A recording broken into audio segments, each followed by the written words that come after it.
സിന്ധു നദീജല കരാർ മരവിപ്പിച്ചത് കർശനമായി നടപ്പാക്കുമെന്ന് ഇന്ത്യ. ആഭ്യന്തരമന്ത്രി അമിത്ഷായും ജലശക്തി മന്ത്രി CR പാട്ടീലും തമ്മിൽ നടന്ന നിർണായക യോഗത്തിലാണ് തീരുമാനം. പാകിസ്ഥാൻ ഒരു തുള്ളി വെള്ളം പോലും നൽകില്ലെന്ന് ജലശക്തി മന്ത്രി CR പാട്ടീൽ വ്യക്തമാക്കി.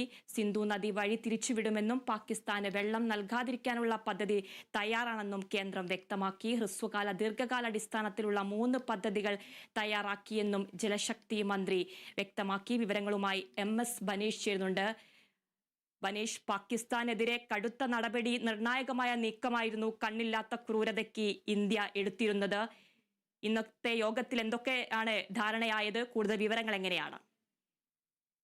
ആതിര CS കണ്ണില്ലാത്ത ക്രൂരത എന്ന് ഇപ്പോൾ ആതിര CS പറയുമ്പോൾ തിരിച്ച് പാകിസ്ഥാൻകാർ ഇതിനോട് പറയാൻ സാധ്യതയുള്ളത് ഞങ്ങളുടെ കുടിവെള്ളം മുട്ടിക്കുമല്ലേ എന്നാണ്. നിന്റെ കുടിവെള്ളം ഞാൻ മുട്ടിക്കും എന്ന് ഒരാൾ പറയുമ്പോൾ അങ്ങേയറ്റത്തെ ഒരു പറച്ചിലാണ്. ഈ ഒരു വാർത്തയെ നമ്മൾക്ക് പെട്ടെന്ന് താരതമ്യം ചെയ്യാൻ കഴിയുന്നത് കേരളവും തമിഴ്നാടും 2 രാജ്യങ്ങളാണ് എന്ന് വിചാരിക്കുക.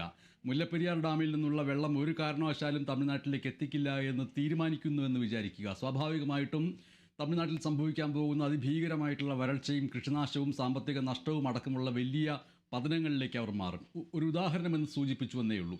ഇതിന് തത്തുല്യമായ രീതിയിലുള്ള കടുത്ത നടപടിയാണ് ഇന്ത്യ എടുത്തിട്ടുള്ളത്. 1960 ഈ സിന്ധു നദീജല കരാർ വരുന്നത്. ആ കരാർ മരവിപ്പിക്കാനുള്ള തീരുമാനം എടുത്തപ്പോൾ തന്നെ 1ാം ഘട്ടത്തിൽ തന്നെ കൃത്യമായി എന്താണ് അതിൻ്റെ പ്രത്യാഘാതമെന്ന് കൃത്യമായിട്ടും പാകിസ്ഥാൻകാർക്കും മനസ്സിലായി കഴിഞ്ഞു. പാകിസ്ഥാൻ്റെ ഭരണകൂടത്തിനതറിയാം, അന്താരാഷ്ട്ര സമൂഹത്തിനതറിയാം. ഈ ഒരു കരാർ ഒപ്പുവെക്കുമ്പോൾ മധ്യസ്ഥത നിന്നത് ലോകബാങ്കാണ്. ലോകബാങ്കിനതറിയാം. ഐക്യരാഷ്ട്രസഭ ഇന്ന് ഇന്ത്യയോടും പാകിസ്ഥാനോടും അതിരുവിട്ട് പെരുമാറരുത് എന്ന് നിർദ്ദേശം നൽകിയിട്ടുണ്ട്. ഐക്യരാഷ്ട്രസഭയ്ക്കും അറിയാം ഇങ്ങനെയുള്ള ഒരു സുപ്രധാനമായിട്ടുള്ള കരാർ, സിന്ധു നദീജല കരാർ പാകിസ്ഥാൻ്റെ മുന്നിൽ മരവിപ്പിച്ചുകൊണ്ട് ഇന്ത്യ അതിൻ്റെ നടപടിയെടുക്കുമ്പോൾ ഏത് രീതിയിലുള്ള പ്രത്യാഘാതമാണ് പാകിസ്ഥാന് വരാൻ പോകുന്നത് എന്ന് ഈ പറയുന്ന എല്ലാവർക്കും അറിയാം. ഇത് 1ാം ഘട്ടമാണ്. ഇനി അത് മാത്രമല്ല, അതിലും ഉപരിയായിട്ട് ഒരു തുള്ളി വെള്ളം പോലും എത്തിക്കില്ല എന്നുള്ള കർശന നടപടിയാണ്. 1960 സിന്ധു നദീജല കരാർ മരവിപ്പിക്കുമ്പോൾ അവിടേക്ക് വെള്ളം ലഭിക്കില്ല. എങ്കിലും അണക്കെട്ടുകളിൽ നിന്ന് മറ്റ് പല രീതിയിൽ വെള്ളം ചോർന്ന് പാകിസ്ഥാനിലേക്ക് പോകും. അതുപോലും സമ്മതിക്കില്ല എന്നുള്ള കർശനമായ നടപടിയിലേക്കാണ് തീരുമാനം വരുന്നത്. അപ്പോൾ സിന്ധുവിലെയും പോഷക നദികളിലെയും അണക്കെട്ടുകളുടെ ജലസംഭരണ ശേഷി കൂട്ടുക, ഒരു കാരണവശാലും അതിലെ ജലം ഒരു തുള്ളി പോലും പാകിസ്ഥാനിലേക്ക് പോയി അവിടെ നനയ്ക്കാൻ പാടില്ല, അവിടെ ഒരു പുൽക്കൊടി വളരാൻ പാടില്ല, അവിടുത്തെ ജനങ്ങളിലേക്ക് എത്തരുത് എന്നുള്ള കൃത്യമായിട്ടുള്ള നടപടി. അതിനുവേണ്ടി സിന്ധുവിലെയും പോഷക നദികളിലെയും അണക്കെട്ടുകളുടെ ഉയരം വർദ്ധിപ്പിക്കാൻ തീരുമാനിച്ചിരിക്കുന്നു. അങ്ങനെ ഈ നദികളിൽ നിന്ന് വന്നു ചേരുന്ന വെള്ളം അവിടെ കൃത്യമായി ശേഖരിക്കപ്പെടുന്നു.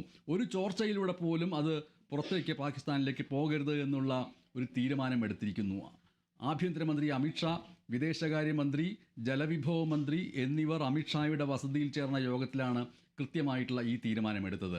അതായത് സിന്ധു നദീജല കരാർ മരവിപ്പിക്കും എന്നുള്ള തീരുമാനം ഈ ഒരു ഭീകരാക്രമണത്തിന് ശേഷം അതിൻ്റെ പ്രതികാര നടപടിയെന്നോ ഇന്ത്യയുടെ ആത്മാഭിമാനം രക്ഷിക്കാനുള്ള നടപടിയെന്നോ എന്നുള്ള നിലയ്ക്ക് എടുത്ത് പിൻവാങ്ങുകയല്ല, അത് നടപ്പാക്കപ്പെടുന്നു, കർശനമായി നടപ്പാക്കപ്പെടുന്നു എന്ന് ഉറപ്പാക്കാനുള്ള ഒരു തീരുമാനത്തിലേക്കാണ് ഇന്ന് ഇന്ത്യ പോയിട്ടുള്ളത് എന്നുള്ളതാണ് ഇതിൽ ഏറ്റവും പ്രധാനപ്പെട്ട കാര്യമെന്ന് പറയുന്നത്.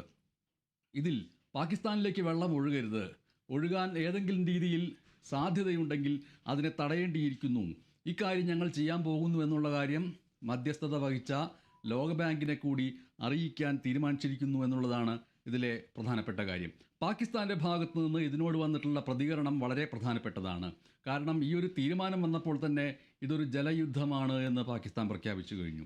ഇപ്പോൾ ആ തീരുമാനം കർശനമായി നടപ്പാക്കപ്പെടുന്നതിൻ്റെ ഭാഗമായി കുടിവെള്ളം മുട്ടിക്കും, അല്ലെങ്കിൽ ഒരു തുള്ളി വെള്ളം അവിടേക്ക് എത്തിക്കില്ല എന്നുള്ള രീതിയിലേക്ക് കാര്യങ്ങൾ വരുമ്പോൾ പാകിസ്ഥാൻ അത് സാധ്യമായ എല്ലാ രീതിയിലും തങ്ങളതിനെ പ്രതിരോധിക്കുമെന്ന് പ്രഖ്യാപിച്ചു കഴിഞ്ഞിരിക്കുന്നു. ഇവിടെ ഏറ്റവും സൂക്ഷിക്കാനുള്ളൊരു കാര്യം, ആഭ്യന്തരമന്ത്രിയും ജലവിഭവ മന്ത്രിയും വിദേശകാര്യ മന്ത്രിയും ഒരുമിച്ച് ചേർന്ന് ഇത്തരത്തിൽ കർശനമായൊരു തീരുമാനത്തിലേക്ക് ഇന്ത്യയിൽ നിന്ന് തീരുമാനം നടപ്പാക്കുന്ന രീതിയിലേക്ക് കാര്യം പോകുമ്പോൾ അന്താരാഷ്ട്ര സമൂഹം ഇതിനെ എങ്ങനെ കാണുമെന്നുള്ളത് വളരെ പ്രധാനപ്പെട്ട കാര്യമാണ്. പ്രത്യേകിച്ചും ഇത്രയധികം നിരപരാധികളുടെ ജീവൻ നഷ്ടപ്പെടുത്തി, തീർച്ചയായിട്ടും അതിന് പ്രത്യാക്രമണം നടത്തേണ്ടതുണ്ട്. ആ പ്രത്യാക്രമണം എന്ന് പറയുന്നത് അതുമായിട്ട് ബന്ധമില്ലാത്ത പാകിസ്ഥാൻ ജനതയെ വരൾച്ചയിലേക്ക് ഒക്കെ നയിക്കുന്ന രീതിയിലുള്ള ഒന്ന് വേണമോ വേണ്ടയോ എന്നുള്ള സമ്മർദ്ദം വന്നേക്കാം. ഇന്ത്യയും അത് മനസ്സിലാക്കി തന്നെയായിരിക്കും ഇത് ചെയ്തിട്ടുണ്ടാവുക. ഇതിലൂടെ പാകിസ്ഥാൻ്റെ മുകളിൽ സമ്മർദ്ദം വയ്ക്കുകയും ഒരു തരത്തിലുള്ള ഭീകരവാദ പ്രവർത്തനവും ഇനി പ്രോത്സാഹിപ്പിക്കില്ല എന്ന് തെറ്റ് പറഞ്ഞുകൊണ്ടുള്ള നടപടി ഉണ്ടാകുന്നത് വരെ എങ്കിലും ഇത് തുടരും എന്നാണ് കരുതേണ്ടത്. ആതിര CS.